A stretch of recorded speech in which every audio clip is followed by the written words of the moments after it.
नमस्कार, मैं प्रिया। आज है 8 जून। खबरों की तरफ बढ़ने से पहले एक नजर सुर्खियों पर। कोविड-19 के मिले 700 से ज्यादा मामले। स्वास्थ्य में बिजली चोरी रोकने के लिए बनाई जाएगी विशेष कैडर। बाढ़ की तैयारियों को लेकर मुख्यमंत्री ने की तीसरी समीक्षा बैठक। शिक्षा विभाग में स्थानांतरण को लेकर जारी की गई अधिसूचना। प्रधानमंत्री नरेंद्र मोदी ने बीते दिन देश का किया संबोधन। अब चले बढ़ते हैं बिहार की 25 बड़ी खबरों की ओर विस्तार से।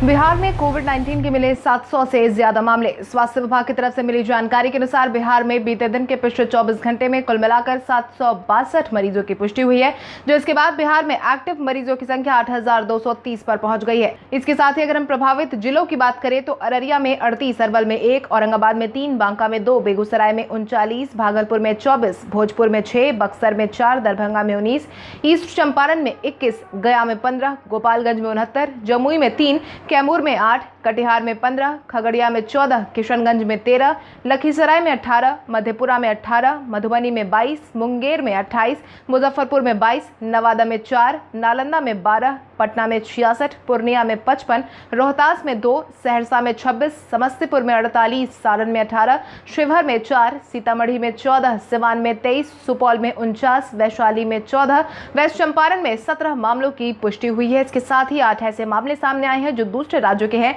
लेकिन इनके सैंपल बिहार के अलग अलग जिलों में कलेक्ट किए गए हैं। इसके साथ ही बीते दिन के पिछले 24 घंटे में कुल मिलाकर 1196 मरीज ठीक होकर घर वापस लौटे हैं। वहीं बीते दिन के पिछले 24 घंटे में 1,0113 सैंपल की जांच की गई है।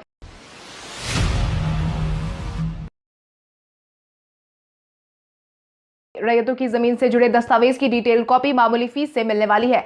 इसको लेकर आधुनिक अभिलेखागार सह डेटा सेंटर के संचालक को लेकर नियमावली लगभग तैयार हो गई है। राजस्व एवं भूमि सुधार विभाग जून जुलाई में सभी अंचलों को उपलब्ध कराने की तैयारी कर चुका है। इसके साथ ही अभिलेखों की प्रतिलिपि प्राप्त करने की मानक संचालन प्रक्रिया भी तैयार कर ली गई है। रिकॉर्ड रूम में खतियान, नक्शा, रजिस्टर 2 सहित राजस्व एवं जमीन संबंधी 26 प्रकार के दस्तावेज डिजिटल फॉर्म में रहेंगे। लोगों को राजस्व कर्मी के पास जाने की जरूरत नहीं होगी। इसी को ध्यान में रखते हुए राजस्व एवं भूमि सुधार विभाग की इस ई धरती योजना के तहत राज्य के सभी 534 अंचलों में आधुनिक अभिलेखागार भवन तैयार करा रहा है।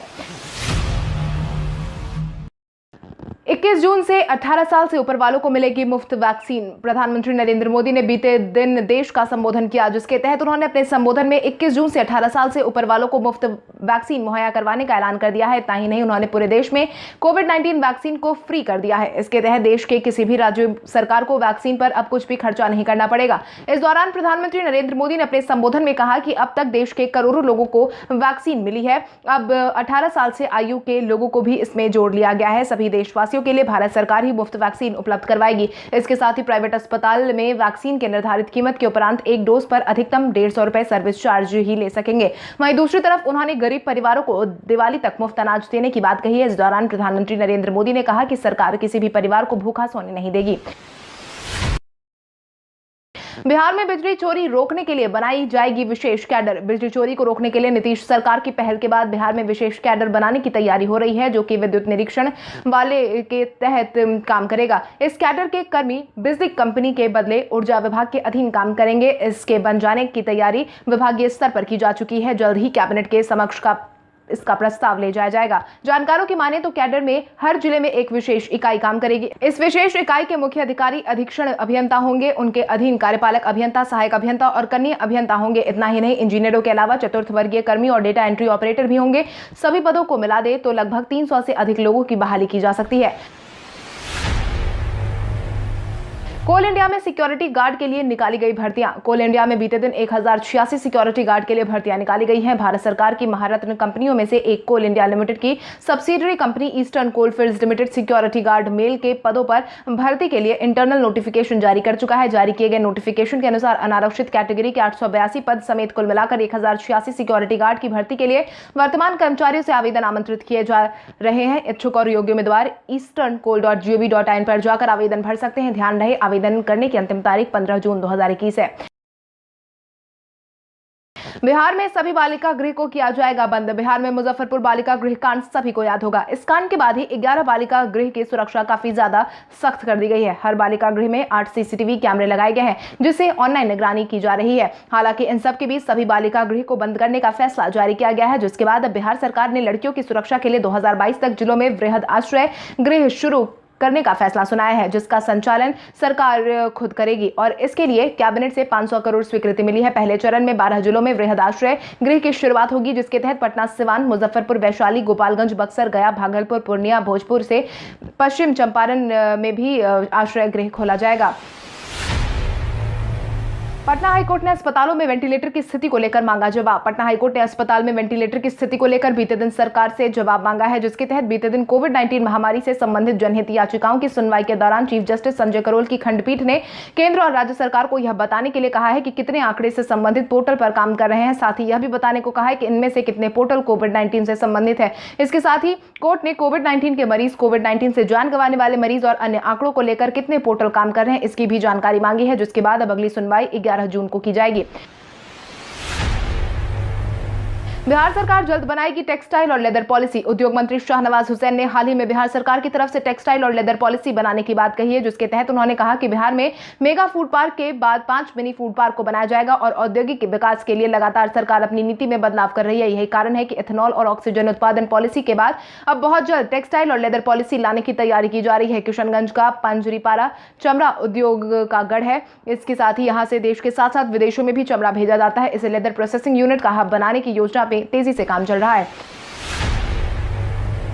शिक्षा विभाग में स्थानांतरण को लेकर जारी की अधिसूचना। शिक्षकों के लिए बड़ी खबर। बिहार के शिक्षकों के स्थानांतरण को देखते हुए विस्तृत गाइडलाइन शिक्षा विभाग की तरफ से जारी कर दी गई है, जिसके तहत अधिसूचना भी जारी की गई है। अंतर जिला नियोजन इकाई स्थानांतरण जिला के अंदर शिक्षकों, पुस्तकालयाध्यक्षों के स्थानांतरण को लेकर शिक्षा विभाग ने यह जानकारी साझा की है, जिसके तहत ये बताया गया है कि शिक्षकों के स्थानांतरण को लेकर विभाग एक पोर्टल तैयार करने वाला है। उस वेब पोर्टल से संबंधित जिला शिक्षा पदाधिकारी के द्वारा जिलावार नियोजन इकाई, विषयवार, जिलावार रिक्त पदों की सूचना अपलोड किए जाएंगे, जिसके बाद वैसे शिक्षक जिनकी सेवा अवधि 3 साल या उससे अधिक होगी वही आवेदन दे सकेंगे। अनुशासनिक कार्रवाई अथवा निलंबित शिक्षक या पुस्तकालयाध्यक्ष आवेदन देने के पात्र नहीं होंगे।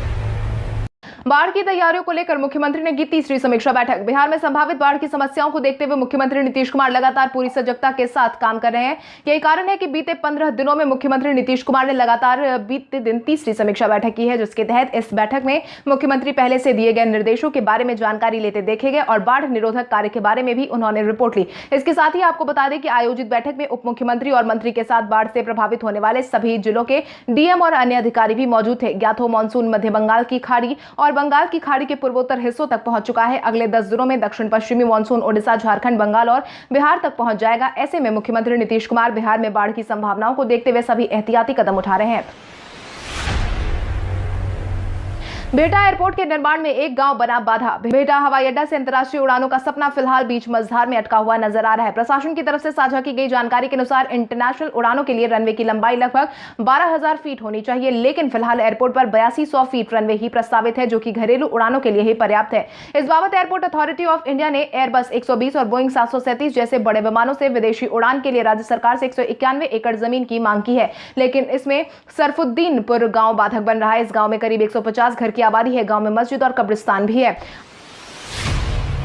आज बिहारी पहचान में हम बात करेंगे ऋचा सोनी की। ऋचा सोनी का जन्म बिहार के मुजफ्फरपुर जिले में हुआ था। ऋचा सोनी एक भारतीय टेलीविजन अभिनेत्री हैं। उन्होंने शरत से डेब्यू किया था। वो कलर्स टीवी के डेली शो भाग्य विधाता में भी बिंदिया की भूमिका के लिए जानी जाती है। वो नचले विद सरोज खान, सीजन 2, बदलते रिश्तों की दास्तान, जाट की जुगनी और सिया के राम जैसे शो में भी नजर आ चुकी है। उन्होंने the silent statue, Cannes film festival में प्रदर्शित जैसे लघु फिल्मों में भी काम किया है और उन्होंने दूसरे झारखंड अंतर्राष्ट्रीय फिल्म महोत्सव 2019 में लघु फिल्म श्रेणी में सर्वश्रेष्ठ अभिनेत्री का पुरस्कार भी जीता। वेब श्रृंखला सीजेड विद लव का प्रीमियर हंगामा पर हुआ। नए कनेक्शन पर अब नहीं देना होगा सिक्योरिटी मनी। बिहार के बिजली उपभोक्ताओं के लिए राहत भरी खबर सामने आई है, जिसके तहत अब नए कनेक्शन पर सिक्योरिटी मनी नहीं देनी होगी। जिसके तहत नया कनेक्शन लेने पर फिलहाल पटना, बेतिया, अरवल, मोतिहारी, दलसिंहसराय, रोसड़ा, बेगूसराय और कांटे के निवासियों को यह लाभ मिलने वाला है। बिजली विभाग की तरफ से मिली जानकारी के अनुसार 20 किलोवाट लोड तक के उपभोक्ताओं को इसका लाभ मिल रहा है। घरेलू सिंगल फेज नया कनेक्शन लेने पर प्रति किलोवाट 800 रुपए की बचत हो रही है। 5 किलोवाट लोड का कनेक्शन लेने पर 4,000 रुपए तक तथा 10 किलोवाट लेने पर 8,000 रुपए सिक्योरिटी मनी के रूप में जमा करना पड़ता था। वहीं कमर्शियल कनेक्शन वाले उपभोक्ताओं को प्रति किलोवाट 1,300 रुपए खर्च करने पड़ते थे। इस श्रेणी में 5 किलोवाट लोड का कनेक्शन लेने पर 6500 की बचत होगी। वैक्सीन की पहली डोज ले चुके 10,000 लोगों को खोजने में जुटी टास्क फोर्स। राजधानी पटना में 10,000 ऐसे लोगों को चिन्हित किया गया है जिन्होंने कोविड-19 से बचाव के लिए पहला टीका तो ले लिया, लेकिन दूसरा टीका लेने की बारी आई तो उनके द्वारा मोबाइल नंबर पर संपर्क नहीं हो पा रहा है। इतना ही नहीं, कई लोगों के मोबाइल नंबर भी अंकित नहीं है। अब ऐसे लोगों को दूसरी डोज देने के लिए जिला प्रशासन की तरफ से खोजबीन शुरू कर दी गई है। इस मामले की जानकारी तब मिली जब पटना जिले में लगभग 80,000 लोगों को दूसरी डोज का टीका देने के लिए अभियान शुरू किया गया। अधिकारियों का कहना है कि जिन लोगों से संपर्क नहीं हो पा रहा है उनमें अधिकांश लोगों का मोबाइल नंबर संपर्क करने पर गलत बता रहा है। अब ऐसे लोगों को चिन्हित करने के लिए टास्क फोर्स से मदद ली जा रही है। बांद्रा टर्मिनस दानापुर सहित 10 जोड़ी ट्रेनों के बढ़ाए गए फेरे। पूर्व मध्य रेलवे के मुख्य जनसंपर्क पदाधिकारी राजेश कुमार की तरफ से मिली जानकारी के अनुसार बांद्रा टर्मिनस से दानापुर, बरौनी, भागलपुर सहित अन्य जगहों के लिए चलने वाली ट्रेनों के परिचालन के फेरे बढ़ा दिए गए हैं, जिसके तहत गाड़ी संख्या 01981 बांद्रा टर्मिनस से 8 जून, गाड़ी संख्या 09182 दानापुर से 10 जून, गाड़ी संख्या 09453 6 जून, 09454 समस्तीपुर से 9 जून, 09501 ओखा से 11 जून, 09502 गुवाहाटी से 14 जून, 09521 राजकोट से 9 जून, 09722 समस्तीपुर से 12 जून, 09005 कोई 11 जून, 09006 बरौनी से 14 जून, 09011 उधना जंक्शन से 7 जून, 09012 दानापुर से 9 जून, 09117 मुंबई सेंट्रल से 11 जून, 09118 भागलपुर से 14 जून, 09175 मुंबई सेंट्रल से 6 जून, 09176 भागलपुर से 8 जून, 09177 मुंबई सेंट्रल से 9 जून और 09178 का भागलपुर से 12 जून को एक एक ट्रिप और गाड़ी संख्या 09049 मुंबई सेंट्रल से 8, 10 और 12 जून गाड़ी संख्या 09050 समस्तीपुर से 10, 12 और 21 जून को 3-3 ट्रिप चलेगी। बिहार में भूमि सर्वेक्षण की गति बढ़ाने की बनी रणनीति। भूमि सर्वेक्षण की गति को बढ़ाने के लिए रणनीति बिहार में बना दी गई है, जिसके तहत अब हर रोज काम का मूल्यांकन किया जाएगा। राजस्व एवं भूमि सुधार विभाग ने सोमवार से सर्वेक्षण कार्य तेज करने का आदेश जारी कर दिया है। हालांकि तैयारियों के लिए बुलाई गई समीक्षा बैठक में पाया गया कि अगर हवाई सर्वे एजेंसियों की रफ्तार यही रही तो सर्वेक्षण का हासिल नहीं किया जा सकता है, जिसके बाद यह तय हुआ है कि अब इन एजेंसियों के कामकाज का मूल्यांकन दैनिक आधार पर किया जाएगा। इसको लेकर 3 एजेंसियों से सरकार ने मदद देने का ऐलान किया है। पंकज त्रिपाठी और मनोज बाजपेयी का ट्वीट फैंस को आ रहा है काफी पसंद। बॉलीवुड के मशहूर अभिनेता मनोज बाजपेयी की web series the family man 2 release हो चुकी है और दर्शकों को खूब पसंद आ रही है। सोशल मीडिया पर यूजर इस शो की जमकर सराहना कर रहे हैं, जिसके बाद ही पंकज त्रिपाठी ने ट्विटर पर मनोज को बधाई दी है, तो वहीं अभिनेता ने उन्हें भोजपुरी भाषा में और बिहारी अंदाज में रिप्लाई किया। वेब सीरीज को लेकर पंकज त्रिपाठी ने ट्वीट किया, वाह बधाई और शुभकामनाएं भैया, पूरी टीम की जय हो। इसके बाद मनोज बाजपेयी ने भी ट्वीट किया और लिखा कि धन्यवाद त्रिपाठी जी, समय मिलते ही सब परिवार देख ले, निक लगी त फोन करी हा, आ ना लगी त मछली खिया दी हा। मनोज बाजपेयी के इस ट्वीट को फैंस काफी ज्यादा पसंद कर रहे हैं, जिसके बाद पंकज त्रिपाठी ने भी ट्वीट का जवाब देते हुए कहा, जी भैया पसंद आई, अब भोज भात भी हुई। लंदन के मार्ट में धूम मचा रही है मुजफ्फरपुर की शाही लीची। मुजफ्फरपुर की शाही लीची लंदन के मार्ट में धूम मचा रही है। जानकारों की माने तो मुजफ्फरपुर के शाही लीची की सराहना लंदन के लोग काफी ज्यादा कर रहे हैं। लीची भेजने वाले किसानों को जिला कृषि पदाधिकारी ने अपने कार्यालय में बुलाकर शॉल उड़ाकर और कृषि मंत्री का प्रशस्ति पत्र देकर सम्मानित किया गया है। इसके साथ ही जिलाधिकारी चंद्रशेखर सिंह ने उन किसानों से यह जानकारी ली कि यहाँ की लीची को लंदन तक पहुँचाने में कहाँ से स्तर पर परेशानी हुई और कृषि विभाग की तरफ से उन्हें किस किस तरह का सहयोग चाहिए। खबरों की माने तो इस बार 10 टन की यह खेप ट्रायल के रूप में भेजी गई है। अगली बार बड़े पैमाने पर लीची भेजी जाएगी।